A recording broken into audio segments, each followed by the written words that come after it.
ሰላም ጤና ይስጥልን ውድ አድማጭ ተመልካቾቻችን ከሀገር ውስጥና ከውጭ የተሰሙ አጫጭር መረጃዎችን ወደ እናንተ እናደርሳለን አብራችሁን ቆዩ ይህንን ከ792,000 በላይ ሰብስክራይበር ያለውን ቻናላችንን ሰብስክራይብ በማድረግ በየለቱ የምንለቃቸው መረጃዎች በፍጥነት እንዲደርሳችሁ አድርጉ የኢትዮ ኢንፎ ነው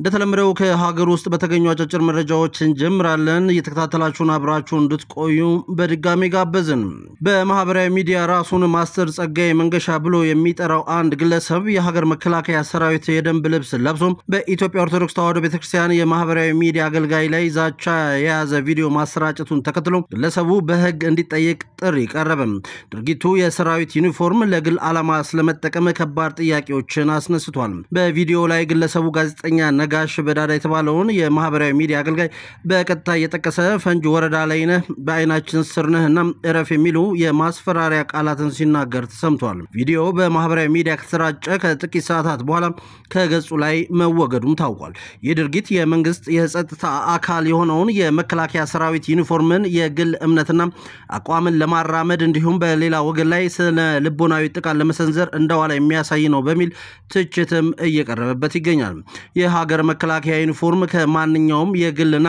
የቡድን ዓላማ የጸዳ የሀገር ሉዓላዊነት መገለጫ መሆኑን ተጠቁሟል ድርጊቱን ተከትሎ በርካታ የማህበራዊ ሚዲያ ተጠቃሚዎች የሀገር መከላከያ ሚኒስቴር የሰራዊቱን ክብርና የደንብ ልብሱን ህገወጥ በሆነ መንገድ እየተጠቀመውን ግለሰብ ማንነት አጣርቶ በቁጥጥር ስር በመዋል ለህግ እንዲያቀርብም ጠይቀዋል የህግ የበላይነት እንዲከበርና መሰል ህገወጥ ድርጊቶች እንዳይደገሙ ተገቢውን እርምጃ እንዲወስድ የሚጠይቁ ድምጾች እየተበራከቱም ነው እውነተኛ ታሪክ ላይ ተመስርቶ የተሰራው ቼኑ የተሰኘ ጥናታዊ ፊልም ለእይታ ሊበቃ መሆኑ ተነግሯል የፊልሙ ታሪክ ደጀኑ በቀለ በሚባል አንድ የ60 ዓመት ኢትዮጵያዊ ግለሰብ እውነተኛ የህይወት ታሪክ ላይ መሰረት አድርጎ የተሰራ እንደሆነም ነው የተነገረው ቼኑ ጥናታዊ ፊልም ሰርቶ ለማጠናቀቅ 4 ዓመትና ከ6 ሚሊዮን ብር በላይ እንደፈጀም ነው የተገለጸው ይህ በአይነቱ ለየት ያለ አቀራረብና ዝግጅት ይዞ የቀረበው ቼኑ ለሀገርም ለወገንም ታሪክን ቀርጾ ለማስቀመጥ ያለውን ከፍተኛ ሀገራዊ ሚና የሚያሳይ ውድ የሆነ የህይወት ልምድን ለአሁኑ ትውልድ ተምሮ የሚያልፍ ድንቅ ጥናታዊ ፊልም ነውም ተብሏል ፊልሙ ከፍተኛ የመንግስት ባለስልጣናት የግል ድርጅት ባለቤቶችና ባለሀብቶች አንጋፋና ወጣት ተወዳጅ የኪነ ጥበብ ባለሙያዎች ታዋቂ ግለሰቦችና ጥሪ የተደረገላቸው የክብር እንግዶች በተገኙበት ጥቅምት 3 2018 ዓ.ም በታላቅ ድምቀት ይመረቃልም ተብሏል አርማይ ተመልካቾቻችን ከኢትዮ ኢንፎ እናንተ የርሱ የሚገኙ ተለታዊ መረጃዎቻችን አሁንም እንደቀጠሉ ነው የተከታተላችሁን አብራችሁን ስላላችሁ እናመሰግናለን የሸገር ኤፍኤም ጋዜጠኞች ትግስት ዘሪሁንና ምንታምር ጸጋው የፌደራል ጠቅላይ ፍርድ ቤት በወሰነው መሰረት ዛሬ ከእስር ተለቀዋል የፌደራል ጠቅላይ ፍርድ ቤት ሁለተኛ ችሎት የሸገር ኤፍኤም ጋዜጠኞች ትግስት ዘሪሁንና ምንታምር ጸጋው በዋስ እንዲለቀቁ የስር ፍርድ ቤት የሰጠውን ውሳኔ አጽንቶታል ጋዜጠኞቹ በዋስ እንዲለቀቁ ጠቅላይ ፍርድ ቤት የወሰነውን ውሳኔ ተከትሎ ዛሬ ከሰዓት በ21ኛው ቀናቸው ከእስር ተለቀዋልም ተብሏል የፌደራል ፖሊስ ወንጀል ምርመራ ጋዜጠኞቹ ትግስት ዘሪሁንና ምንታምር ጸጋው በ50 ሺህ ብር ዋስትና ከእስር እንዲለቀቁ የፌደራል ከፍተኛ ፍርድ ቤት ልደታ ምድብ ችሎት በሰጠው ውሳኔ ቅር በመሰኘት ለፌደራል ጠቅላይ ፍርድ ቤት ይግባኝ ጠይቆ ነበር የግራ ቀኙን ክርክር ያዳመጠው የጠቅላይ ፍርድ ቤት ሁለተኛ ወንጀል ችሎት ነገሩን መርምሮ ውሳኔ ለመስጠት ለዛሬ መስከረም 4 ቀን 2018 ተለዋጭ ቀጠሮ ሰጥቶ ነበር ጋዜጠኞቹ ትግስት ዘሪሁንና ምንታምር ጸጋው በቁጥጥር ስር በዋሉ 21ኛ ቀናቸው በተለዋጭ ቀጠሮ ቀን የፌደራል ጠቅላይ ፍርድ ቤት የስር ፍርድ ቤት በዋስ እንዲለቀቁ የሰጠውን ውሳኔ አጽድቆታል መዝገቡም ተዘግቷል ተብሏል መረጃው የፋስት መረጃ ነው አርማይ ተመልካቾቻችን ከሀገር ውስጥ ወደ እናንተ የርሱ የሚገኙ አጫጭር መረጃዎቻችን አሁንም እንደቀጠሉ ነው አሁን ወደ እናንተ የምናደርሰው መረጃ ደግሞ ልብን የሚያሞቅ ነው ይመስገን ጌታ ይባላል በ2013 ዓ.ም ከአሶሳ ዩኒቨርሲቲ በ3.9 ውጤት ተመርቆ በሉማሜ ሜዲካል ሆስፒታል ተቀጥሮም እየሰራ ይገኛል ህይወት እሱ እንዳሰበው ያልሆነችለት ይመስገን ጌታው በትርፍ ጊዜው መንገድ ላይ ብርቱካን በመሸጥ ኑሮን ለማሸነፍ እየታገለ መሆኑም ታውቋል ይህንን ነገር እንዴት አያችሁ ሐሳብ አስተያየቶቻችሁን አጋሩን በአማራ ክልል ደቡብ ወሎ ዞን ደሴ ዙራ ወረዳ ላይ ከባድ የትራፊክ አደጋ መድረሱ ተሰምቷል። የህዝብ ማመላለሻ አውቶቡስ 59 ሰዎችን አሳፍሮ ሲጓዝ ተገልብጦ 12 ሰዎች ህይወታቸው ማለፉ ተነግሯል። አደጋው የደረሰው ከመካነ ሰላም ተነስቶ ሲጓዝ በነበረ አውቶቡስ ላይ ሲሆን አደጋው የደረሰበት ቦታ ዳባ መግለቢያ ተብሎ በሚጠራ አካባቢ ነው። ከሟቾቹ በተጨማሪ 49 ሰዎች ላይ ከባድና ቀላል ጉዳት ደርሷል ተብሏል። ወዲያውኑ የደሴ ዙሪያ ወረዳ የጸጥታ አካላት አምቡላንስና ክሬን ይዘው ወደ ስፍራው በመድረስ ጉዳት የደረሰባቸውን ሰዎች ወደ ሆስፒታል አጓጉዘዋልም ተብሏል። ፖሊስ የአደጋው መንስኤ ለማጣራት ምርመራውን እንደቀጠለበትም አስታውቋል።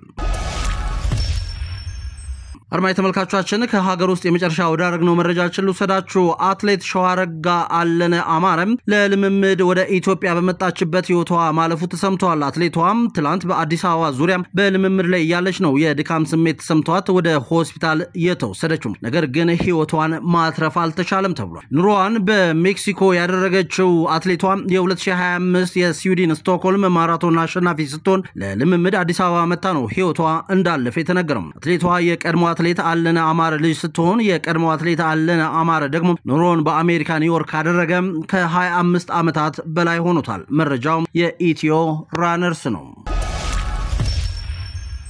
አርማይ ተመልካቾቻችን ከኢትዮ ኢንፎ እናንተ እየደረሱ የሚገኙ ስለታዊ መረጃዎቻችን አሁንም እንደቀጠሉ ነው። እየተከታተላችሁን አብራችሁን ስላላችሁ እናመሰግናለን። አሁን ደግሞ ከውጪ ወዳገኘናቸው አጫጭር መረጃዎች እናልፋለን። በድጋሚ እየተከታተላችሁን አብራችሁን ቆዩ።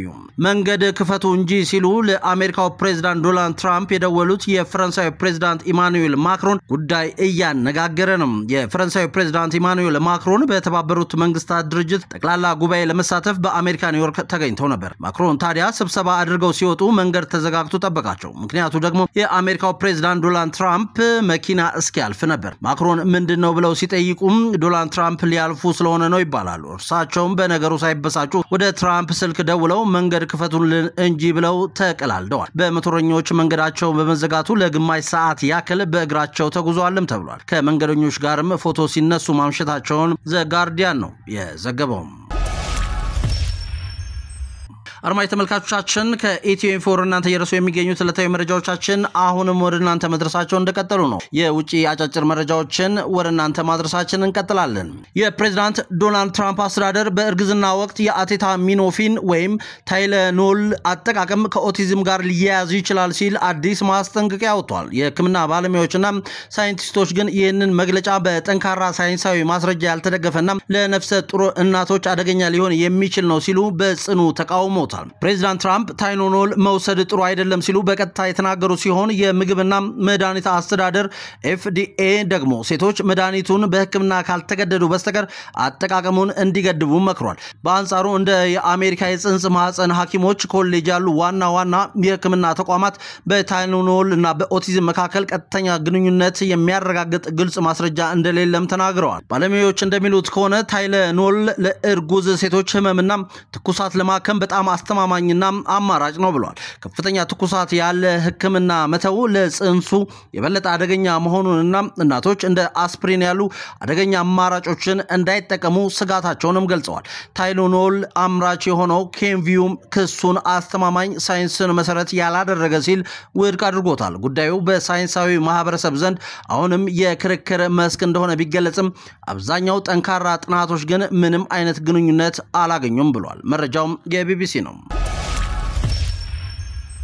በቻይና የሚኖር የ11 ዓመት ተማሪ ያለ እረፍት ለ14 ሰዓታት ሳያቋርጥ በማጥናቱ ምክንያት ታሞ ሆስፒታል መግባቱ ተነግሯል። በወላጆች ግፊት ለረጅም ሰዓት እንዲያጠናና የቤት ስራ እንዲሰራ የተደረገው ተማሪ የመተንፈስ ችግርና ሌሎች የጤና እክሎች ገጥመውታልም ተብሏል። በአንድ ሆስፒታል ብቻ ተመሳሳይ ችግር የደረሰባቸው ከ30 በላይ ተማሪዎች መታከማቸውን ኦዲቲ ሴንትራል ነው የዘገበው። አርማይ ተመልካቾቻችን ከኢትዮ ኢንፎ እናንተ እየደረሱ የሚገኙ ስለታዊ መረጃዎቻችን አሁንም እንደቀጠሉ ነው። እየተከታተላችሁን አብራችሁን እንድትቆዩ ጋበዝን። የካሊፎርኒያ በርክሌ ዩኒቨርሲቲ ተመራማሪዎች እንዳስታወቁት በዱር ውስጥ የሚገኙ ቺምፓንዚዎች በየቀኑ 14 ግራም ኤታኖል ወይም አልኮል ይጠቀማሉ ብለዋል። ይህ መጠን ደግሞ 330 ሚሊ ሊትር ቢራ ውስጥ ከሚገኘው የአልኮል መጠን ጋር ተመሳሳይ ነው። ቺምፓንዚዎች አልኮሉን የሚያገኙት ከደረሱ ፍራፍሬዎች ነው። በዩጋንዳና አይቮሪ ኮስት የተካሄደው ይህ ጥናት የሰው ልጅ ለአልኮል ያለውን ፍላጎት ከ30 ሚሊዮን ዓመታት በፊት ከኖሩ የዝንጀሮ ዝርያዎች የበሰበሱ ፍራፍሬዎችን ከመብላት የመጣ መሆኑን የሚጠቁም የሰከረ ዝንጀሮ መላምት ይደግፋል። ባለሙያዎቹ እንደሚሉት ቺምፓንዚዎች የአልኮል መጠናቸው ከፍ ያለ ፍራፍሬዎችን መመገብ ይመርጣሉ። ሆኖም ይህ ፍላጎታቸው ከልክ በላይ ባለመጠቀማቸው አይሰክሩም ተብሏል። ተመራማሪዎቹ ይህ ልምድ እንስሳቱ በየሜዳው ተሰብስበው የወደቁ ፍራፍሬዎችን ሲካፈሉ እንደነበር በመጥቀስ ማህበራዊ ትስስር እንዲፈጠርም አስተዋጽኦ አድርጓልም ብለዋል። አድማጭ ተመልካቾቻችን ከኢትዮ ኢንፎ እናንተ የርሱ የነበሩት አጫጭር መረጃዎቻችን ይህንን ይመስሉ ነበር። ተከታተላችሁን አብራችሁን ስለነበራችሁ እናመሰግናለን። ይህንን ከ792,000 በላይ ሰብስክራይበር ያለውን ቻናላችንን ሰብስክራይብ በማድረግ የደውል ምልክቷን በመጫን በየዕለቱ የምንለቃቸው መረጃዎች በፍጥነት እንዲደርሳችሁ አድርጉ። መልካም ጊዜ።